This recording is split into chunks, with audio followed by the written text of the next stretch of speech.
नमस्कार साथियों, मैं देवाराम सारण स्वागत करता हूं आपके अपने YouTube चैनल सरोकार एग्री इंस्टीट्यूट पर। तो अपन ने सॉइल साइंस में पिछली क्लासों में अपन ने सॉइल की उत्पत्ति को प्रभावित करने वाले, सॉइल फॉर्मेशन को प्रभावित करने वाले कारकों के बारे में पढ़ा और उसके अलावा अपन ने जो सॉइल निर्माण के संबंधित जो क्रियाएं हैं उनके बारे में अपन ने अध्ययन किया। आज अपन बात करेंगे सॉइल प्रोफाइल के बारे में, बात करेंगे मृदा परिच्छेदिका के बारे में, बात करेंगे कि मृदा परिच्छेदिका क्या होती है, सॉइल प्रोफाइल है वो क्या होती है। अगर अपन बात करें सॉइल प्रोफाइल या मृदा परिच्छेदिका की बात करें तो मृदा सतह होती है, इसको ऊर्ध्वाधर अपन काटते हैं, वर्टिकल फॉर्म में काटते हैं। तो इसमें विभिन्न प्रकार के अलग अलग सांस्तर दिखाई देते हैं, अलग अलग लेयर्स पर या परतें अपन बोलते हैं वो दिखाई देती है। इन जो अलग अलग परतें दिखाई देती है इनको सांस्तर कहते हैं और जो इन सांस्तरों का समूह होता है वो सॉइल प्रोफाइल या मृदा परिच्छेदिका कहलाती है। तो मृदा परिच्छेदिका की परिभाषा या डेफिनेशन की बात करें तो वो क्या होती है कि भूमि या मृदा सतह का ऊर्ध्वाधर वर्टिकल रूप में कट लगाने पर उसके विभिन्न सांस्तर या विभिन्न परतें दिखाई देती है। इनको संयुक्त रूप से सॉइल प्रोफाइल या मृदा परिच्छेदिका के नाम से जानते हैं। तो आज अपन अध्ययन करने वाले हैं वो इसी का ही करने वाले हैं। तो करते हैं आज अपन सॉइल प्रोफाइल का अध्ययन। बात करते हैं मृदा की। तो मृदा एक प्राकृतिक त्रिआयामी पिंड है। क्या है? मृदा एक नेचुरल पिंड है, ये अपन सबको पता है, नेचुरल पिंड है। मृदा को अपन है वो कृत्रिम रूप से किसी भी प्रयोगशाला के अंदर, किसी भी लैब के अंदर है नहीं बना सकते। ये त्रिआयामी पिंड है, यानी कि इसकी लंबाई भी होगी, इसकी चौड़ाई भी लंबाई होगी, इसकी चौड़ाई होगी और इसकी गहराई होगी। लंबाई, चौड़ाई और इसकी है वो गहराई होने वाली है। ये एक त्रिआयामी पिंड है, 3D फॉर्म में आता है। किसमें आता है? 3D है, त्रिआयामी पिंड है, जिसके गुण धर्म तीनों दिशाओं में, लंबाई में, चौड़ाई में तथा गहराई में परिवर्तनीय होते हैं। भूमि मृदा होती है, इसके जो गुण धर्म है वो लंबाई के अंदर, चौड़ाई के अंदर और तथा गहराई में, तीनों दिशाओं में वो परिवर्तन होते हैं। मृदा के इस त्रिआयामी रूप को मृदा परिच्छेदिका कहा जाता है। जो मृदा का 3D फॉर्म है, इस 3D फॉर्म को अपन सामान्यतः मृदा परिच्छेदिका के नाम से जानते हैं। मृदा परिच्छेदिका ऊपरी पृष्ठ से लेकर नीचे पैतृक पदार्थ तक सभी संस्तरों सहित एक ऊर्ध्वाधर कटान है। मैंने आपको बताया था कि मृदा परिच्छेदिका क्या होती है। ऊपर के जो पैतृक पदार्थ है, मृदा के ऊपरी पृष्ठ से, ऊपरी जो पृष्ठ होता है, ऊपरी पृष्ठ से लेकर नीचे के जो पैतृक पदार्थ होती है वहाँ पर है ऊर्ध्वाधर रूप में कटान होते हैं। संस्तर के संयुक्त रूप से अपन है उसको मृदा कहते हैं, मृदा परिच्छेदिका कहते हैं। अब अपन बात करते हैं सॉइल होरिजोन या मृदा संस्तर। जो सॉइल होरिजोन होते हैं, मृदा संस्तर क्या होते हैं, उनकी अगर अपन बात करें तो मृदा की समान गुणों एवं संगठन की एकीकृत परत है। मृदा के समान गुण होने चाहिए। कोई भी एक संस्तर होता है, संस्तर की अगर अपन बात करें तो संस्तर में क्या होता है कि मृदा के एक समान गुण होते हैं। क्या होते हैं? एक समान गुण होते हैं। एक समान इसके अंदर क्या होते हैं? गुण होते हैं। एक संस्तर के अंदर एक समान गुण होते हैं तथा एक ही प्रकार का संगठन होता है, यानी एक ही प्रकार का रंग होता है। एक ही प्रकार का संगठन होता है, एक ही प्रकार का रंग होता है, तो उनको अपन मृदा संस्तर कहते हैं। और विभिन्न प्रकार के संस्तरों को संयुक्त रूप से अपन सॉइल प्रोफाइल के नाम से जानते हैं। मृदा संस्तर से तात्पर्य मृदा के तल के समांतर स्थित उन संस्तरों से हैं जिनकी भौतिक विशेषता अपने ऊपर तथा नीचे स्थित संस्तरों से अलग होती है। जो सॉइल संस्तर होते हैं, मृदा संस्तर होते हैं, इनका तात्पर्य ये होता है कि मृदा में इसके ऊपर स्थित संस्तर तथा इसके नीचे स्थित संस्तर होता है, उनसे है जो इनके भौतिक गुण होते हैं वो भिन्न होते हैं। मान लो ये 3 प्रकार के मृदा संस्तर है, तो बीच वाला जो संस्तर है ये वाला, इसके वो भौतिक गुण होते हैं वो नीचे वाले संस्तर तथा ऊपर वाले संस्तर से अलग अलग होते हैं। अगर अपन बात करें सॉइल मृदा संस्तर की तो ये एक है अपने मृदा परिच्छेदिका का चित्र है, यहाँ प्रस्तुत करने की कोशिश की है मैंने। जैसे ये संस्तर देखो, ये होती है मूल चट्टानें होती है, अपरिवर्तित होता है, ये परिवर्तित नहीं होता है। नीचे का ये संस्तर, ये चट्टानें जो अपन सी संस्तर बोलते हैं, ये बी संस्तर है जिसको अपन अवमृदा के नाम से जानते हैं। और ये है सबसे ऊपरी का संस्तर, सबसे ऊपरी मृदा होती है, सबसे ऊपर का संस्तर होता है जिसको ए संस्तर अपन कहते हैं। फिर होती है उप मृदा या अवमृदा बोलते हैं। इसमें बालू, गाद, चिकनी अलग अलग होती है। देखो ये देखो, इस संस्तर के भौतिक गुण और ये जो दूसरा संस्तर है इसके भौतिक गुण और ये तीसरा संस्तर है इसके भौतिक गुण, तीनों के है वो अलग अलग होते हैं। बीच वाले की अगर अपन बात करें तो इसके भौतिक गुण ऊपर वाले से तथा इसके भौतिक गुण नीचे वाले से भिन्न भिन्न प्रकार के होते हैं, अलग अलग प्रकार के होते हैं। ये होता है अपना मृदा संस्तर। अब अपन बात करते हैं इससे आगे। एक एक संस्तर को अपन बांटते हैं तो मृदा में मुख्य 5 संस्तर पहचाने जाते हैं। मृदा के मुख्य कितने संस्तर है? मृदा के मुख्य थे वो 5 प्रकार के संस्तर हैं। 5 प्रकार के संस्तर कौन कौन से हैं उनकी अगर अपन बात करें कि मुख्य रूप से जो 5 संस्तर है उन कौन कौन से हैं, तो ओ संस्तर, ओ होरिजोन, ए, ई, बी और सी, ये है मुख्य रूप से 5 संस्तर होते हैं। ओ होरिजोन, ए होरिजोन, ई, बी और सी मुख्य रूप से 5 संस्तर होते हैं।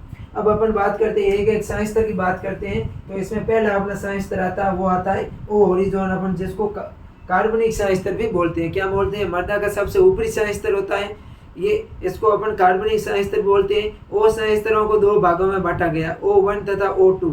O1 में वे कार्बनिक पदार्थ आते हैं जिनका अपघटन नहीं होता है और उनको अपन है जो नग्न आंखों से देख सकते हैं, वे होते हैं O संस्तर। तथा O2 संस्तर में वे सब कार्बनिक पदार्थ ह्यूमस आते हैं जिनको वो अपघटन हो चुका है, उनको अपन नग्न आंखों से नहीं देख पाते, वो आते हैं O2 में। ओ संस्तर या ओ होरिजोन की बात करें अगर अपन, तो ये कार्बनिक संस्तर भी कहते हैं। ओ संस्तर को क्या कहते हैं? ओ होरिजोन को अपन ऑर्गेनिक संस्तर बोलते हैं। क्या बोलते हैं?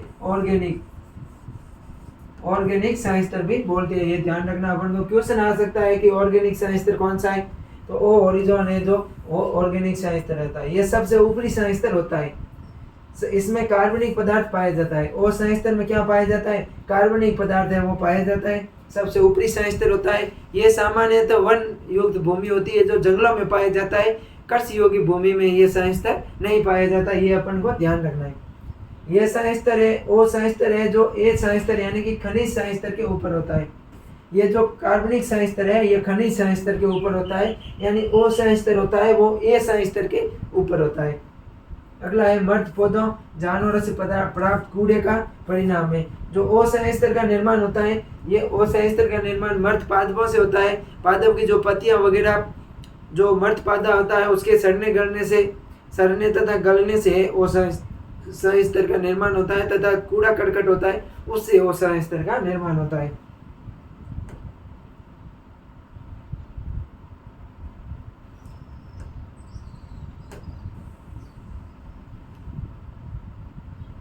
अब बात करें अपन ओ संस्तर की, तो ओ संस्तर आमतौर पर जंगल की मृदाओं में पाया जाता है, ये कृषि भूमियों में अनुपस्थित होता है। ध्यान रखना, ओ संस्तर होता है सामान्यतः जंगल वाली मृदाओं में पाया जाता है, ये मैंने आपको पहले ही बताया।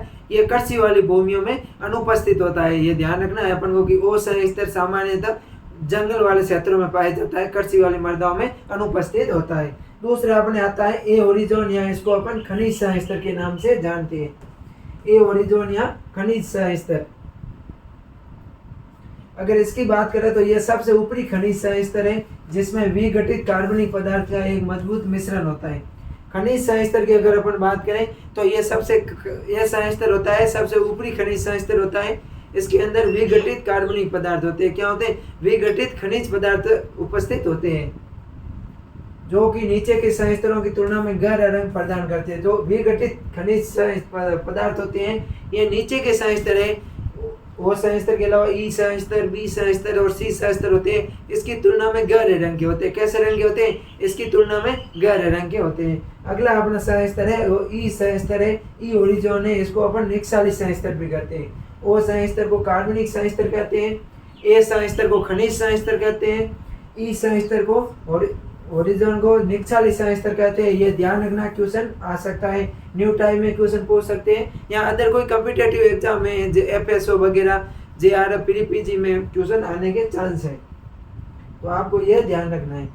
अब अपन बात करते हैं ई संस्तर की, तो ये कले एवं सेक्सी ऑक्साइड, आयरन यानी कले एवं सेक्सी ऑक्साइड को क्या बोलते हैं? आयरन और एल्यूमिनियम का निक्षालन होने के कारण इसमें क्वार्ट्ज जैसे अपक्षय प्रतिरोधी खनिजों की अधिकता हो जाती है।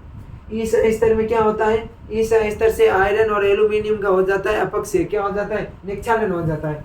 इस स्तर से आयरन और एल्यूमिनियम का है निक्षालन हो जाता है। नीचे के संस्तरों में जल के साथ में आयरन और एल्यूमिनियम चले जाते हैं, इसके कारण वहां पर क्वार्ट्ज होते हैं, जो क्वार्ट्ज का है अपक्षय हो जाता है।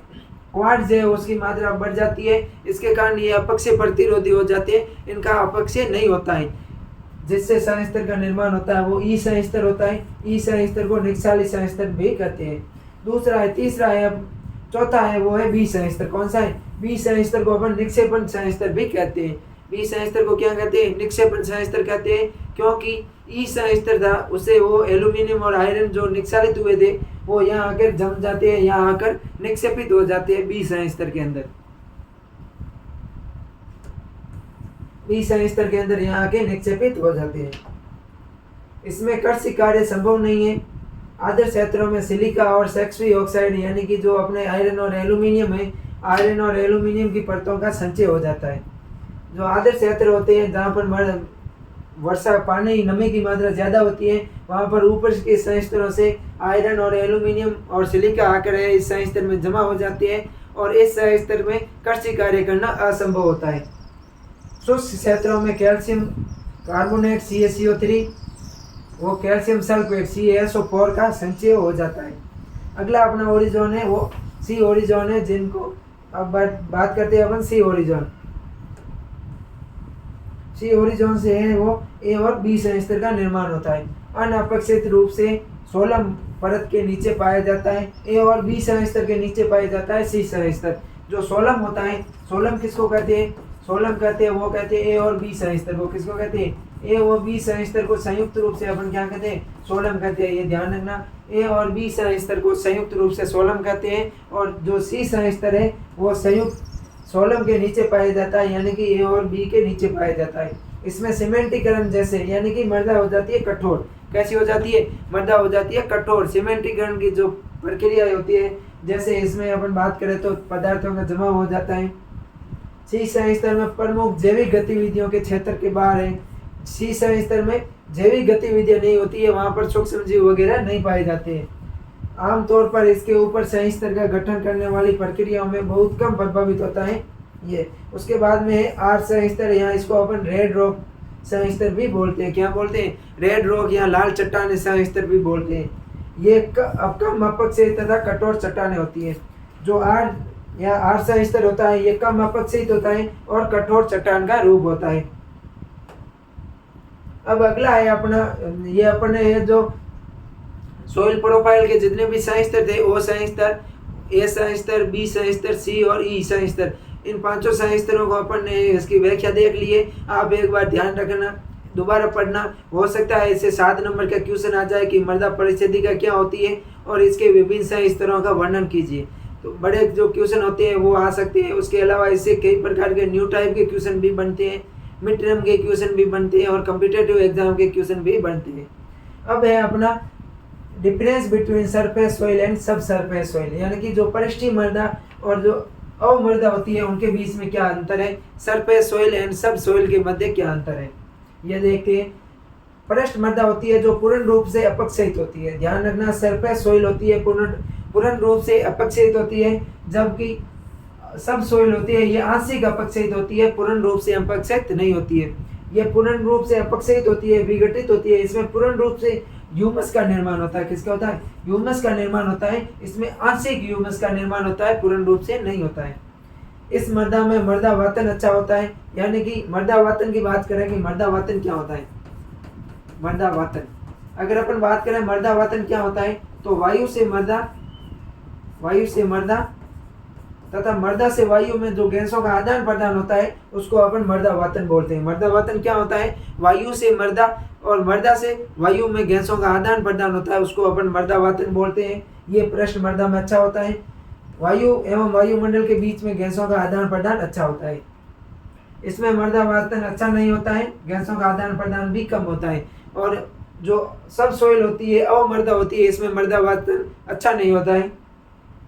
इस मृदा में कार्बनिक पदार्थों की मात्रा ज्यादा होती है। पृष्ठीय मृदा में, सरफेस सॉइल में ऑर्गेनिक मैटर है वो अधिक होते हैं, कार्बनिक पदार्थ अधिक होते हैं, और सब सॉइल में कार्बनिक पदार्थ की मात्रा कम पाई जाती है। ये अपन को ध्यान रखना है, अंतर को याद कर लेना, क्वेश्चन आ सकता है यहाँ से। बहुत इंपॉर्टेंट चीज बता रहा हूँ मैं आपको। अगला है, इसमें सूक्ष्म जीवों की संख्या अधिक एवं क्रियाशील होते हैं। सरफेस सॉइल में सूक्ष्म जीवों की संख्या अधिक पाई जाती है और ये अधिक क्रियाशील होते हैं। सब सॉइल होती है, इसमें सूक्ष्म जीवों की सक्रिय एवं सूक्ष्म जीवों की संख्या होती है वो कम होती है और इनकी सक्रियता होती है वो भी कम पाई जाती है। ये मृदा उपजाऊ होती है और अधिकतम पोषक तत्व पाए जाते हैं। सब सोइल है जो कम उपजाऊ होती है और इसमें कम पोषक तत्व पाए जाते हैं।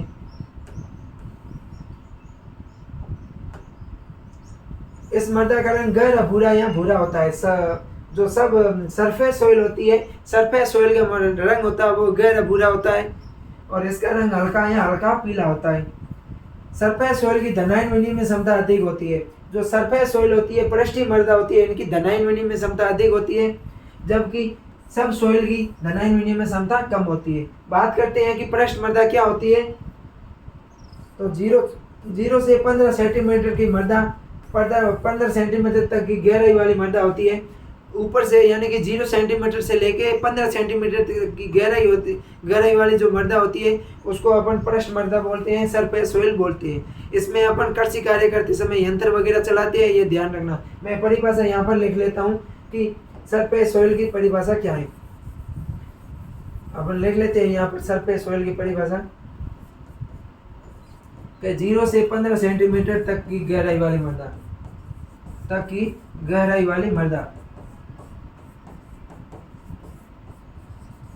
0 से 15 सेंटीमीटर तक की गहराई वाली मृदा जिसमें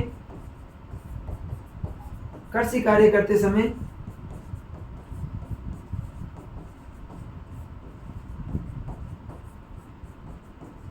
यंत्र वगैरह चलाए जाते